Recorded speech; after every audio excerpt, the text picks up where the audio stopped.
आपके पास धैर्य है तो आपको सब कुछ आता है। आपके पास धैर्य है, छठी इंद्रिय है, आपके पास साइकोलॉजी बड़ी डेवलप है, तो सबसे ज़्यादा आपको आता है फिर कि भाई शेर कब भागेगा, शेर कब गिरेगा। तो वो हमें क्यों अपना कोर्स बेचेंगे, क्यों ऐसी विधि हमें सिखा रहे हैं जिससे हम रातों रात अमीर हो जाएं। ऐसी कोई भी विधि नहीं होगी। उल्टा हम ऐसे अपना 4G लॉन्च करने वाला है और जून 2024 में पूरे भारत में ये अपना 4G लॉन्च कर देगा। यानी कि एक और टक्कर देने के लिए वोडाफोन आइडिया को BSNL देने वाला है। क्योंकि कोई कह रहा है कि काफ़ी लंबी वीडियो है, कोई कह रहा है कि मुझे नींद आ रही है। अरे आपको नींद अगर मेरी वीडियो से आ रही है तो बहुत बड़ी बात है। लोगों को नींद नहीं आती। क्या आपको लगता है कि किसी को पता होता है क्या शेर कब चलेगा, या किसी को पता है कि शेर कब रुकेगा, या किसी को पता है कि शेर कब गिरना शुरू होगा? ये किसी को भी नहीं पता।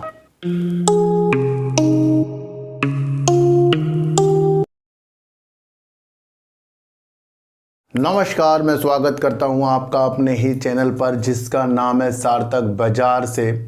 आज बात करेंगे जियो फाइनेंशियल सर्विसेज की, बात करेंगे जियो ने क्या कारनामा कर दिया है, बात करेंगे BSNL की रोल आउट करने वाला है पर वोडाफोन आइडिया के 5G के बारे में अभी कुछ हमें अता पता नहीं है। तो उन सब की एक रूपरेखा तैयार करेंगे, क्योंकि जियो फाइनेंशियल सर्विसेज में जो तेज़ी आ रही है उसके ऊपर भी आज हम बातचीत करेंगे सर। और बात करेंगे टाटा ग्रुप की, क्योंकि टाटा ग्रुप ने एक बहुत ही बड़ा कारनामा कर दिया है और उसके बारे में भी आज हम बात करेंगे यस बैंक की। अब यस बैंक की दिशा किस ओर जाने वाली है उसके बारे में भी आज हम बात करेंगे। इन सब की बात करने से पहले क्या आपको लगता है कि किसी को पता होता है क्या शेर कब चलेगा, या किसी को पता है कि शेर कब रुकेगा, या किसी को पता है कि शेर कब गिरना शुरू होगा? ये किसी को भी नहीं पता।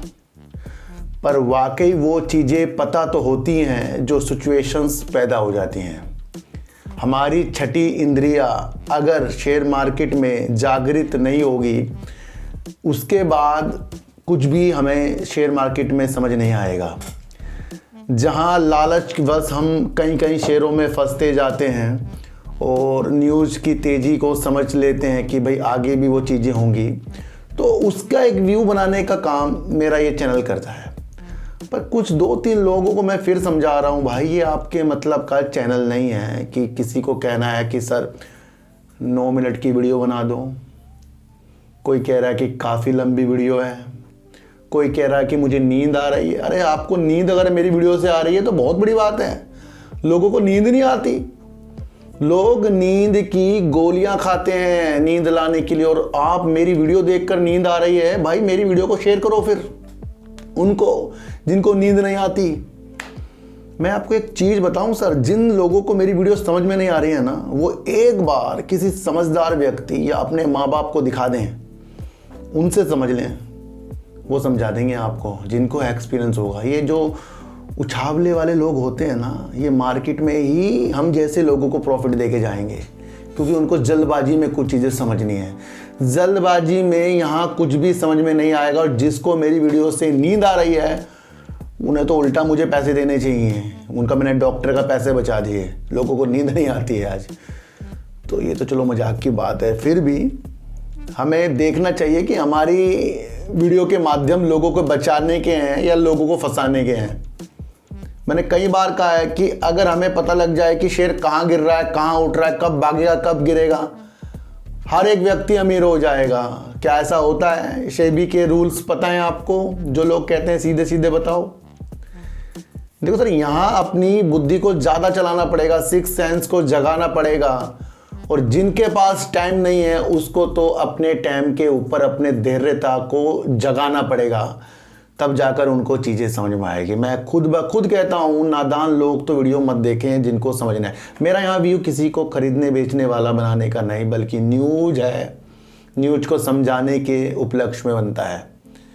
क्या जिन लोगों को पता होता है कि शेर कब गिरेगा, कब भागेगा, उस पर आज चर्चा थी, तो उसको आगे बढ़ाते हैं और समझते हैं कि अगर किसी इंस्टीट्यूट वाले को ये पता है कि भाई शेर कब भागेगा, शेर कब गिरेगा, तो वो हमें क्यों अपना कोर्स बेचेंगे, क्यों ऐसी विधि हमें सिखा रहे हैं जिससे हम रातों रात अमीर हो जाएं? ऐसी कोई भी विधि नहीं होगी। उल्टा हम ऐसे जाल में फंस जाते हैं जहां पर आपके पास ऐसे ऐसी कॉल आ रही हैं जो आपको रातों को सपने दिखा दिखा कर सुबह वो सपने टूट जाते हैं। ऐसे चक्कर में कभी नहीं पड़ना, लालच वाली चीज़ों के साथ आगे नहीं बढ़ना है। ऐसा कोई भी व्यक्ति नहीं जिसको पता होता है कि शेर आज से ही ऊपर और कल से ही नीचे गिरना शुरू हो जाएगा, लेकिन सिचुएशंस कुछ ऐसी होती है, उसे तो हमें जागृत करना पड़ेगा। एक होती है किसी की शादी तय हो गई, तारीख आ गई शादी की, तो वहाँ पर शादी होनी है। एक होती है कि कोई कंपनी वादा कर रहे है कि अगले 2 महीने बाद ये काम करूँगा, जरूरी नहीं कि वो काम होगा, लेकिन शादी की अगर कार्ड छप गई जरूरी है कि वो शादी हो जाएगी। कुछ ही चीज़ों से वो शादी रुक सकती है, कोई दुर्घटना हुई। पर यहाँ पर वादे पे वादे जो भी कंपनियों में हो जाते हैं उस पे ही व्यू बनाते जाते रहना चाहिए अपना। यहाँ किसी को कुछ नहीं पता, मैं आपको बता दूं, लेकिन एक ऐसी चीज़ है जो हम अपना लेंगे जहाँ पर सिचुएशंस को जानकर, धैर्यता को जगाकर, अपनी इंद्रियों में उस जागृत चीज़ों को बनाकर धैर्यता दीजिए सर। ऐसा कोई भी व्यक्ति नहीं कि जिसके शेयरों में कभी लॉस नहीं होगा। और जो आपको ट्रेडिंग ऑप्शन के ऐसे ऐसे गुण सिखा रहे हैं उनका ज़्यादा लॉस होता है।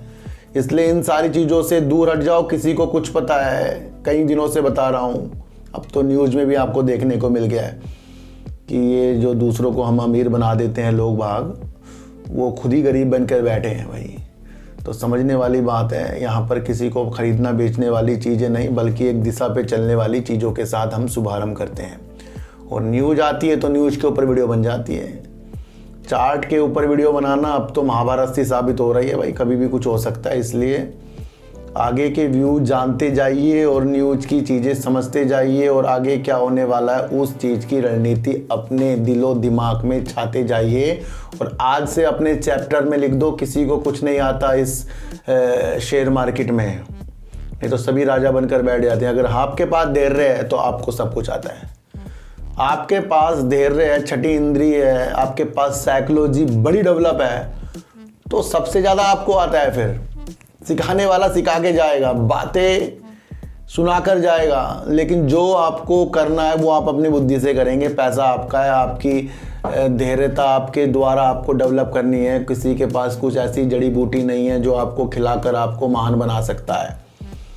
पर एक चीज़ होती है कि बड़े बड़े गुरु जो होते हैं, समझदार व्यक्ति होते हैं, उनकी बातें अगर हम समझ लें, राकेश झुनझुनवाला जी, राधा कृष्ण दिरमानी जी, इनके पास ऐसी ऐसी चीज़ें करामात हैं। वो हर चीज़ धैर्यता पे उन्होंने बताई है, तेजी वाली चीज़ें उन्होंने बताई नहीं है। तो खोना तो है ही नहीं सर, अगर खोने लग गए तो फिर हम खो ही जाएंगे।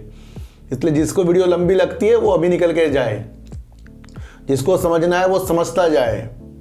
जो कह रहा है छोटी छोटी वीडियो बनाओ, मेरे पास आ जाओ, खुद ही एडिट कर लेना, फिर मैं बनाता रहूँगा, अब एडिट करते रहना। तो ये चीज़ों को आपको समझना है। कभी भी दूसरों के ऊपर अपने भाव को चढ़ाने वाली चीज़ों के साथ मत उतरो कि आपको अच्छा लग रहा है, आपको नींद आ गई। लड्डू बांटो, अगर नींद आ गई तो बहुत अच्छी चीज़ है ये। बात करेंगे टाटा ग्रुप की। देखो सर, एक चीज़ बताऊं कि एप्पल का जो क्रेज़ है कितना ज़्यादा है। जब एप्पल कोई अपना नई सीरीज़ लॉन्च करता है, नए मॉडल लॉन्च करता है, तो उसकी ऐड तो काफ़ी दिनों से आने शुरू हो जाते हैं और रात भर लाइन लग जाती है। अगले दिन जब वो चीज़ें होती हैं, उसी दिन से रात से ही खरीदने की होड़ मच जाती है, चाहे फिर वो कितना महंगा फ़ोन हो एप्पल का। तो ये लोकप्रियता जो है एप्पल की है। और अगर आपको पता लगे कि भारत में कौन अब एप्पल का असेंबल करेगा, एप्पल को बनाएगा जो विश्व में प्रसिद्ध होता जाएगा, तो वहाँ पर आ रहा है टाटा ग्रुप। और अगर टाटा ग्रुप ये काम के लिए आगे आ रहा है तो इसका मतलब उसके पास जान है, जानदार चीज़ है। और उनकी कंपनियों में जो भी कंपनी उनके पास है उनको भी फिर अनोखे तरीके से देखा जाएगा। वैसे टाटा के जितने भी शेयर और जितनी भी कंपनियां हैं बेस्ट हैं, नाम टिकाऊ हर एक चीज़ से टाटा बेस्ट है, मैं आपको बता दूं। अब एक और अध्याय अगर आपको देखने को मिले कि भारत में पहले ही भारतीय कंपनी, पहले भारतीय टाटा समूह बन गया है जो भारत में अब आगे से डील होने के बाद से ये चीज़ें करेगा। और दुनिया भर में वो अपनी प्रसिद्धि अपने फ़ोन के द्वारा बनाएगा। तो यहाँ पर एप्पल के लिए वो दुनिया भर में आईफोन बनाने वाले काम के साथ टाटा समूह की चीज़ें हो रही हैं। दुनिया की तीसरी सबसे बड़ी विनिर्माण कंपनी जो है विस्ट्रॉन कॉरपोरेशन सर जो है, ये दुनिया में विनिर्माण करने का ठेका लेती है, इस तरीके की कंपनी है। तो टाटा ग्रुप इससे बात कर रहा है और टाटा ग्रुप की कंपनी टाटा इलेक्ट्रॉनिक्स जो है 12.5 करोड़ डॉलर में एक इक्विटी के माध्यम से, शेयरधारिता के माध्यम से 100% की विस्ट्रॉन की इंडिया वाली इकाई जो एप्पल का निर्माण करती है उसके अंदर उनकी 2 सहायक कंपनियों की 100% की ये हिस्सेदारी लेने वाला है। और ये होने से अब आगे से आपको देखने को मिलेगा मेक इन इंडिया और उसके साथ फिर टाटा ग्रुप का जुड़ना। तो यहाँ पर एक बेस्ट चीज़ निकल कर आ गई है कि एप्पल में उसके आईफोन के लिए टाटा ग्रुप अब आगे से इस डील के माध्यम से जाना जाएगा।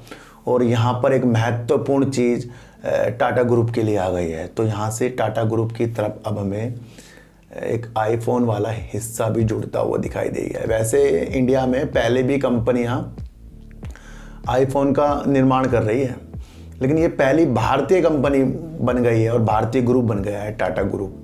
जानदार, बहुत अच्छी चीज़ होती जा रही है। मैं आपको और बताऊं कि वोडाफोन आइडिया अपने 4G का विस्तार तो करने के लिए चीज़ें बताई दी इसने, और आगामी तिमाहियों में अपनी 5G लाने वाली चीज़ों के साथ, ये अपने निवेश की चीज़ों के साथ इसने अभी कल की न्यूज़ से हमें जो समझाया वो वीडियो मैंने आपके लिए बना दी।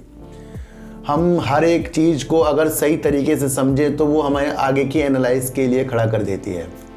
फंड 5G ये एक ऐसी चीज़ है जो वोडाफोन आइडिया में जान डालेगा, और कुमार मंगलम जी ने भी इसके बारे में, तिथियों के बारे में नहीं बताया, आगामी रणनीतियों के बारे में बता दिया। तो यहाँ से लगता तो है कि ये 5G और फंड वाली चीज़ें जल्दी हो सकती है।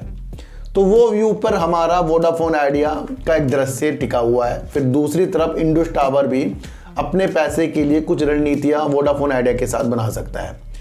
उज्ज्वलता वाली चीज़ ये है कि भारत जो है 6G के लिए भी आगे बहुत अच्छा काम करेगा और अग्रणीय बनेगा, ये हमारे मोदी जी ने भी कह दिया है। दूसरी तरफ BSNL जो है अपना दिसंबर में अपना 4G लॉन्च करने वाला है और जून 2024 में पूरे भारत में ये अपना 4G लॉन्च कर देगा। यानी कि एक और टक्कर देने के लिए वोडाफोन आइडिया को BSNL देने वाला है, क्योंकि वो अपने पूरे भारत में 2024 जून में 4G पूरे में लॉन्च कर देगा और अभी दिसंबर में ये इसकी शुरुआत कर रहा है। तो यहाँ से टक्कर देने वाली चीज़ एक और पैदा हो गई है वोडाफोन आइडिया के लिए। दूसरी तरफ अगर आपको देखने को मिले यो स्पेस फाइबर जो है 4 जिलों में परीक्षण कर लिया है इसने।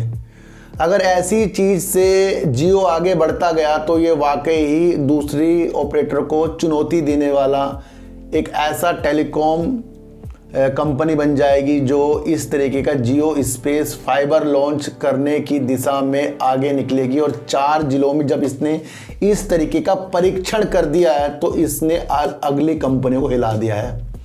जहां पर तार नहीं पहुंच सकते, सीधा सैटेलाइट से ये अपना इंटरनेट की सुविधा देगा, तो वहां पर अपने आप में वो चीज़ें महत्वपूर्ण हो जाती है। अब स्टारलिंक जो से आपको देखने को मिला है एलन मस्क का, वो कितना प्रसिद्ध है।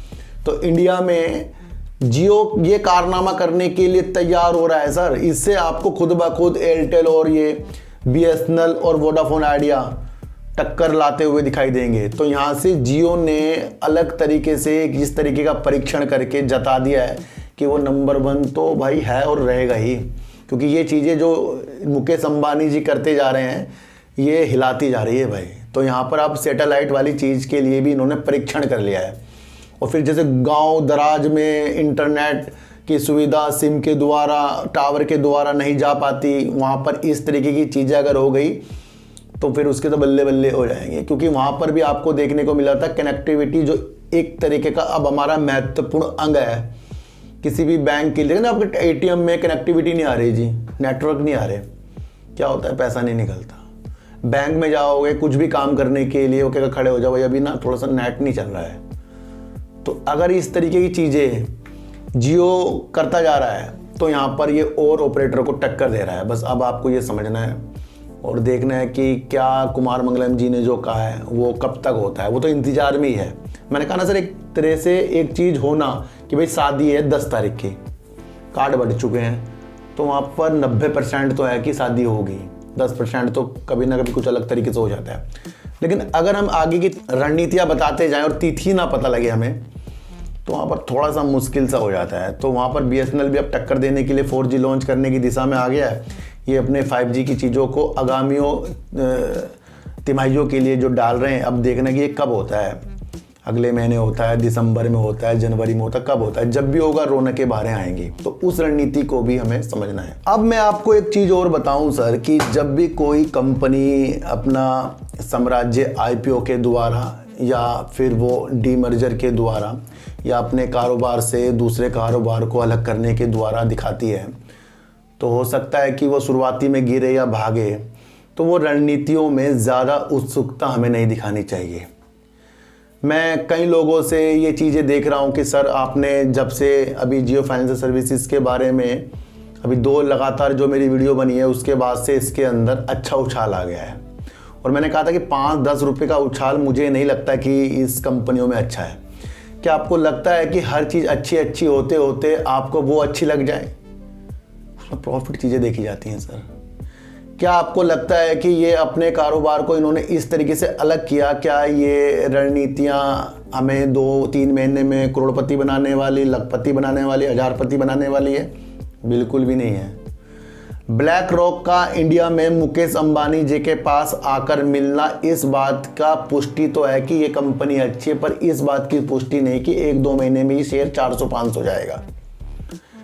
Q2 का रिजल्ट इन्होंने अच्छा प्रस्तुत किया, वो इस बात की तो पुष्टि है कि ये अपने कारोबार में अच्छा काम करें, पर इस बात की पुष्टि नहीं कि 2-4 दिन में ही, 2-4 महीने में ही टॉप पर हो जाएगा। अपने कारोबार में अलग अलग चीज़ें जोड़ते जा रहे हैं, चाहे वो लोन हो, ऑटो लोन हो, होम लोन हो, इंश्योरेंस हो, कुछ भी हो। वो इस बात की पुष्टि नहीं है कि ये जल्दी से उन बड़ी बड़ी वित्तीय सहायता वाली जो कंपनियां होती हैं, वित्तीय संस्थान वाली जो कंपनियां उनको टक्कर दे देगा। क्या ये बजाज फाइनेंस को या और इस तरीके के जो बैंक के काम पहले से कर रहे हैं, क्या आते ही झटका दे देगा? झटके देने वाली चीज़ ये है कि इन्होंने अपने कारोबार को इस क्षेत्र पर डाला, तो ये अपने आप में एक झटका है उन कंपनियों के लिए। लेकिन वो कंपनियां भी अपनी प्रगति के लिए दौड़ेंगी। समझने वाली बात बता रहा हूँ। मैं ये नहीं कह रहा हूँ कि मैं इस शेयर को बेकार, मैं कह रहा हूँ कि अभी ये शेयर से ज़्यादा उम्मीद नहीं रखनी है। 1-2 साल रखने की उम्मीद से रखनी है, अभी के लिए नहीं रखनी है कि अभी इसने 2-4 दिन आपको तेज़ी दिखाई, आगे भी तेज़ी दिखाएगा। तेज़ी तुक्के में दिखा देगा आगे, लेकिन इसकी रणनीति समझो। क्या ये बजाज फाइनेंस को टक्कर या अन्य कंपनी को टक्कर आते ही देगा या आने वाले सालों में देगा? तो बहुत छोटी बात है सर। लोग मुझे अभी कहते हैं सर ये तो आपकी वीडियो से, सर मेरी वीडियो से कुछ नहीं भागा ये तो रणनीतियाँ मैंने आपको बताई है, खुद ही पे खुद भाग गया। मैं आपको क्या समझा रहा हूँ? मैं आपको काम समझा रहा हूँ कि ये अपनी चीज़ों को जब मजबूत है। सर एक व्यक्ति जब अपनी फील्ड में एक महारतन हासिल कर लेता है तो क्या वो 1-2 दिन में करेगा? क्या जब मैंने वीडियो बनाना शुरू करा था कि क्या वो मेरे अंदर वो कॉन्फिडेंस था? क्या वो मेरे अंदर वो चीज़ें, वो सिक्स सेंस थी? नहीं थी। पर वो धीरे धीरे धीरे डेवलप होती गई। क्यों? क्योंकि मैं उस क्षेत्र की ओर और ज़्यादा अध्ययन करने लगा। जब हमारे देश में कुछ नई चीज़ का आविष्कार होता है, अब मोबाइल को ही देख लो। क्या पहले कीपैड वाले जो फ़ोन आते थे, किसी ने सोचा कि अचानक से बड़ा सा फ़ोन आएगा? नहीं, कीपैड में चलता रहा ज़माना। फिर एप्पल ने एक छोटा सा फ़ोन निकाला, फिर धीरे धीरे धीरे करते करते अब जाकर वो हमारे इतने बड़े बड़े फ़ोन हाथ में आ रहे हैं। तो वो अचानक नहीं हुआ ना, उसमें टाइम लगा। तो उसी चीज़ को समझो। ये शेयर अच्छा है ब्लैक रॉक के ज्वाइंट वेंचर से, अंबानी की दिशा निर्देश से और रिलायंस इंडस्ट्री के नाम से और जियो के काम से और जिस क्षेत्र में काम कर रहा है वो क्षेत्र अब ना, मैं आपको बता दूं, बहुत अलग हो गया है। पहले सरकारी बैंकों से हम लोन लेते थे, प्राइवेट बैंकों से लोन लेते थे, अब इस तरीके के छोटे जो बैंक बनते जा रहे हैं ये अलग अलग तरीक़ों से लोन देते हैं, जल्दी देते हैं। मोबाइल लेना हो, कार लेनी हो, हर एक चीज़ तो हो रही है, तो उस चीज़ को बांटना फिर वो पैसा वापस आना क्या एकदम हो जाएगा? मैंने किसी का भी माध्यम किसी शेयर को खरीदवाने और बिकवाने का नहीं है, मैं उसकी रणनीति आपको समझा रहा हूँ। इसलिए कह रहा हूँ सर, किसी को भी नहीं पता कि शेयर कब भागेगा कब गिरेगा, रणनीतियों को तो हमें समझना पड़ेगा। और उस रणनीति को समझना ये है कि धैर्यता देकर ही उस चीज़ के बारे में हमें समझ में आएगी। तो जियो फाइनेंशियल सर्विसेज के बारे में इस साल और आने वाले 6 महीने के अंदर ज़्यादा दिमाग नहीं लगाना है। अगर लगाना है तो थोड़े थोड़े करके रखने वाला दिमाग इस शेयर के अंदर चलेगा। मैं आपको फिर बता रहा हूँ, क्योंकि हमारे सामने सब उज्ज्वलता होकर हमें पैसा नहीं मिलेगा, कभी भी कभी नहीं मिल सकता। आपके सामने उज्ज्वलता हो रही है, उसे भी दिख रहा, सबको दिखता जा रहा है, ऐसा कुछ नहीं होता। वो तो फिर बाद में लोग जीतते हैं एक दूसरे के धैर्य से। मैंने एक बार आपको बहुत अच्छी अपने नॉलेज से बताया था कि जब तक हम अपने धैर्य से तो जीत जाते हैं, दूसरों के धैर्य से भी हमें जीतना है कि दूसरा कितनी देर तक के होल्ड कर सकता है। देखा ना, कभी कभी क्या होता है, कंपटीशन होता है, आँख कौन बंद पहले करेगा, तो वहाँ कौन जीतता है? जो आँख बाद में बंद करेगा। तो वही एक हिसाब है शेयर मार्केट का। यहाँ आपके सामने न्यूज़ तो बहुत अच्छी अच्छी आ जाएंगी, पर वहाँ प्रॉफिट लेना, एग्जिट करना, खरीदना, ये आपको अपने द्वारा बनाना पड़ेगा। तो जियो फाइनेंशियल सर्विसेज यहाँ सारी चीज़ों में पॉजिटिव है, लेकिन फिर काम जो क्वार्टर 2, क्वार्टर 3, क्वार्टर 4 इस तरीके की चीज़ें होती जाएंगी, डेवलप होती जाएंगी, धीरे धीरे दूसरी कंपनियों को टक्कर देता जाएगा, तब जाकर ये शेयर, ये कंपनी बेस्ट बनेगी। उसमें कम से कम 4-5 साल ना लग जाए सर, अब ये समझ लो आप। तो वो समझ कर आपको चलना पड़ेगा। होता क्या है, सबसे पहले तो मैं आपको एक चीज़ ये बता दूं दोबारा से कि जो भी कंपनी का IPO आएगा वो 50 रुपये भाग गया, 10 रुपये भाग गया, 15 रुपये भाग गया, या कोई कंपनी लगातार अपर सर्किट मार रही है, फिर वीडियो उस तरीके की आनी शुरू हो जाती है ना जहाँ वो घी में और आग लगा देती है। यानी कि शेयर बहुत टॉप पे जा रहा है, वीडियो तो वहाँ कोई भी बना देगा, भाई भागा जा रहा है, कल भी भागेगा, परसों भी भागेगा, पर वहाँ लोग फंसते हैं। इसलिए सिलेक्शंस कीजिए अपनी वीडियो को देखने के माध्यम से। मैं इसलिए कह रहा हूँ क्योंकि जिस लोगों को मेरी वीडियो से नींद आ रही है, कुछ लोगों को वही वीडियो देखकर अच्छा प्रॉफिट भी आ रहा है। तो मुझे तो जिसको प्रॉफिट अच्छा आ रहा है मुझे उस पर ध्यान देना है। जो मुझे कहता है कि सर हम बच गए, मुझे उसमें संतुष्टि होती है। जो कहता है सर थोड़ा प्रॉफिट ले लिया बढ़िया है, मुझे उसमें संतुष्टि होती है। और जो ये कहता है कि कल क्या होगा ये बता दो, मुझे सर वो आदमी बेकार लगता है। इसलिए कह रहा हूँ सही दिशा पे चलिए और शेयर मार्केट को एक अच्छी रणनीति के हिसाब से देखो।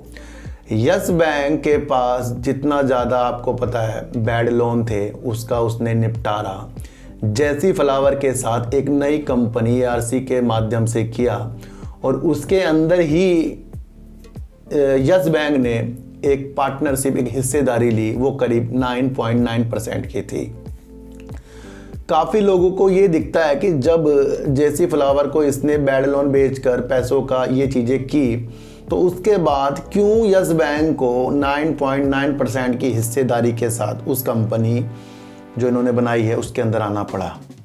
माध्यम एक ये चीज़ होती है कि जब किसी बैंक या किसी कंपनी को ये पता लगे कि जो उसका बैड लोन है और उसके लिए उसने कंपनी बनाई है, और वो कंपनी वो लोन को वापस लेने की शर्तों के साथ आगे आएगी, और उस कंपनी को विश्वास है, यानी बैंक को विश्वास है कि कुछ और ज़्यादा भी वापस आ सकता है, तो क्या 9.9% की जो हिस्सेदारी है, क्या उस हिस्सेदारी में कुछ नफ़ा नुकसान जो भी होगा तो वो आपस में नहीं बटेगा।